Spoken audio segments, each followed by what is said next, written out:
This is going to be the most important thing you can do, especially like if you're young, you're just starting out. I'm telling you, A lot of people don't like to do this because it makes them uncomfortable, especially if you know you're underwater. you can knock that purchase off before they hit you with the interest. You don't need a credit card. Get rid of it. I would be sitting on a fortune if someone had sat me down and made me do this when I was 20.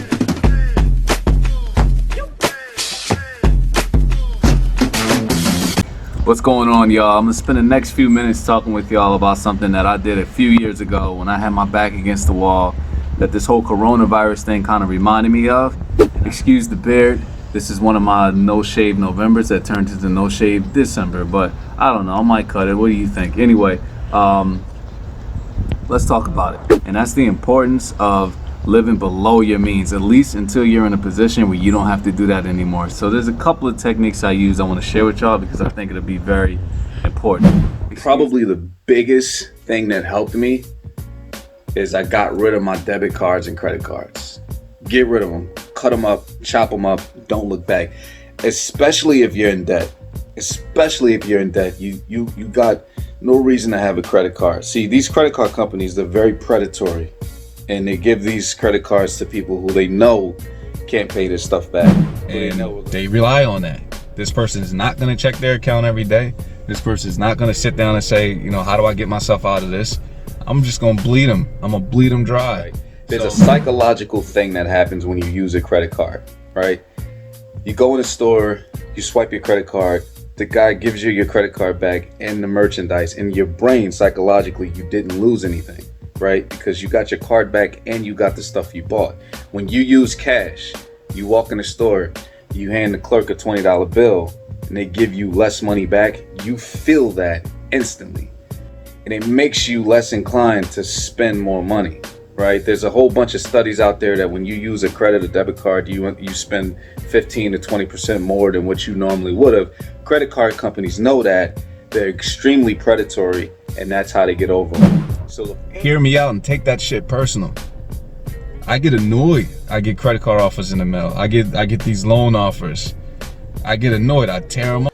Americans owe around $1.1 trillion in credit card debt, about $5,700 each. So the first thing I did is I came up with a way to do a monthly budget. This is going to be the most important thing you can do, especially if you're young, you're just starting out. I'm telling you, I would be sitting on a fortune if someone had sat me down and made me do this when I was 21 years old or 22 or something. This is the most important thing. And write it down to the penny. Write it all down and then figure out how much you need to take out, have cash in your hand every 2 weeks. Now, because number one, what it does is it trains your brain to be able to manage your money effectively. But two, if you're wrong, if you're off, you know, there were a couple of times I did this and then midway through the week, I'm like, shit, I forgot to go get XYZ. Well, now what? Now you have to physically go to the bank, right? Because you got rid of your debit card. And the whole thing is you physically going to the bank, you got to stop to yourself and say, do I really need to go to the bank to take out $20, $30 for this? Or can I just wait till I get paid again, right?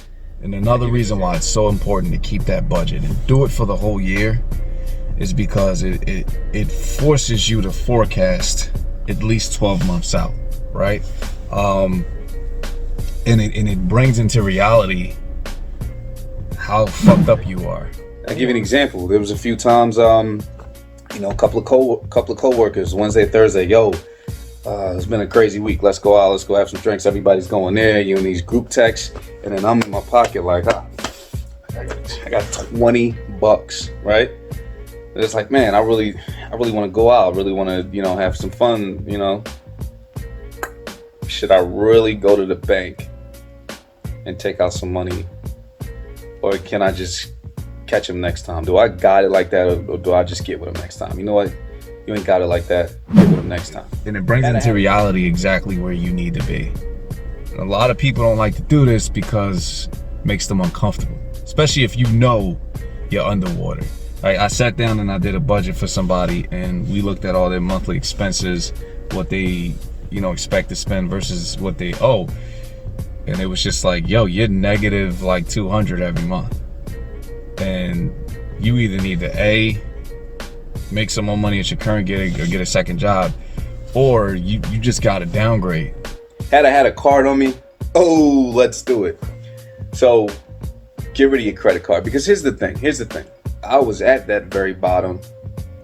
I was living paycheck to paycheck, and then I found myself in so much debt because of the goddamn credit cards. And it was just like, do you really need them? Because if you can't make ends meet, then you either got to get a second job or you got to step your game up. But then I said I did a budget with somebody. We did the same thing, and it was just like, how are you broke? Look at all this money you got left over every month. But I like to shop. Well, there you go. That's why you're broke. That's why you got. That's why you're broke.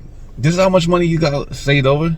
Get rid of them credit cards, and then go splurge. Cause you're in debt for no reason. Sit down, make a budget. You know how much you got coming in. You know how much you need to go out, and just stick to it.